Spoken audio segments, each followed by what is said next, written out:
setelah ikhtiarnya dilakukan, berjalan-jalan kecil, lari-lari kecil dari Safa Marwah, maka dikabulkan doanya.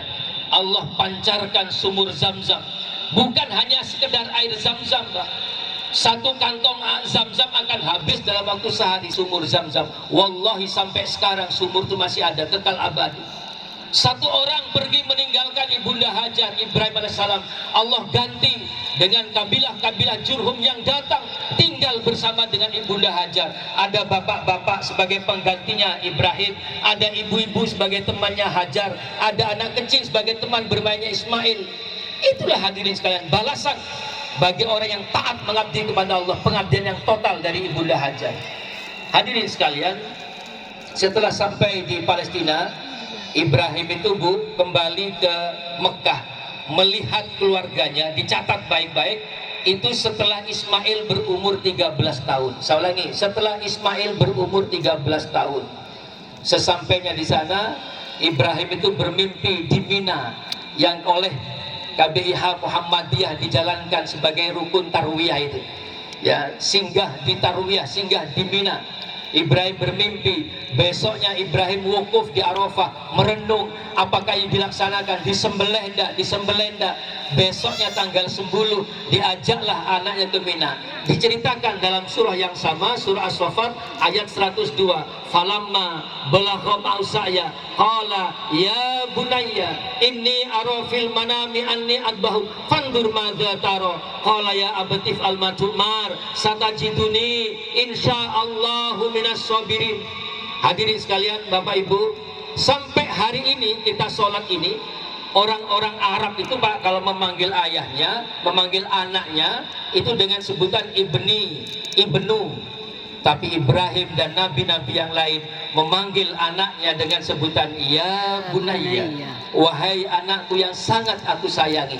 Aku bermimpi, dalam mimpiku aku diperintah oleh Allah untuk menyembelihmu. Fandur madza taro, bagaimana pendapatmu? Anak sudah umur 13 tahun Pak, sudah remaja, nggak boleh didoktrin. Maka Ibrahim memberikan dia berpikir, fandur madza taro, bagaimana pendapatmu? Ismail memanggil ayahnya dengan sebutan yang juga tidak lazim bagi orang-orang Arab. Orang Arab itu kalau manggil ayahnya Pak, abi, abah. Kalau di Sumatera itu buya, abuya. Tapi Ismail memanggil ayahnya dengan sebutan yang juga tidak lazim. Ya abati, wahai ayahku yang sangat aku banggakan. If'al, segera lakukan ayah. Ada 4 permohonan yang Ismail sampaikan, hadirin sekalian. Yang pertama, kata Ismail, ayah, kalau engkau ingin menyembelih aku, maka yang pertama, asahlah pedangmu setajam mungkin, agar aku cepat, agar kau dengan cepat melaksanakan tugas suci ini. Yang kedua, ayah, ikatlah tubuhku sekuat mungkin dan palingkan wajahku, agar engkau tidak kasihan melihat aku. Semuanya disyariatkan Pak. Sekarang orang kalau menyembelih kurban dia seperti itu.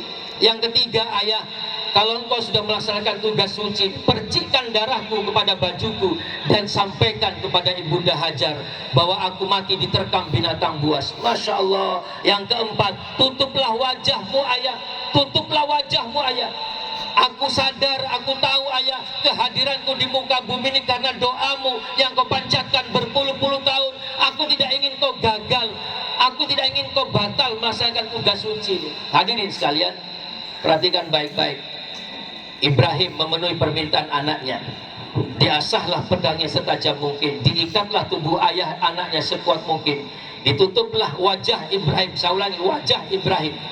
Hadirin sekalian, sampai pedang Ibrahim itu Pak menempel kulit Ismail. Saya ulangi sekali lagi, sampai pedang Ibrahim itu menempel kulit Ismail, lehernya Ismail. Wallahi, Allah belum memberikan bocoran apa yang terjadi setelah itu.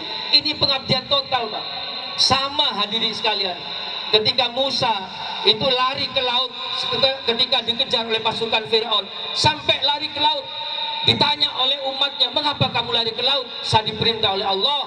Baru setelah ditepukkan tongkatnya, terbelah laut merah, dan karena itu mereka selamat, dan karena itu pula mereka Fir'aun tenggelam. Baru mereka tahu, ya Allah, ini rahasiamu ya Allah.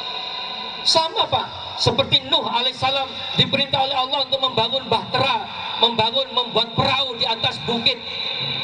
Orang bikin perahu itu Pak di pinggir sungai atau di tepi laut. Ini di atas bukit. Ditanya oleh umatnya, mengapa kamu bangun perahu di atas bukit? Saya diperintah oleh Allah. Apa yang akan terjadi? Allahu a'lam. Saya tidak tahu. Saya diperintah bikin perahu, ya saya bikin perahu. Itu ketaatan total, Pak. Akhirnya Pak hadirin sekalian, ketika terjadi banjir dan karena itu mereka selamat, baru mereka tahu, ya Allah, ini rahasiamu ya Allah.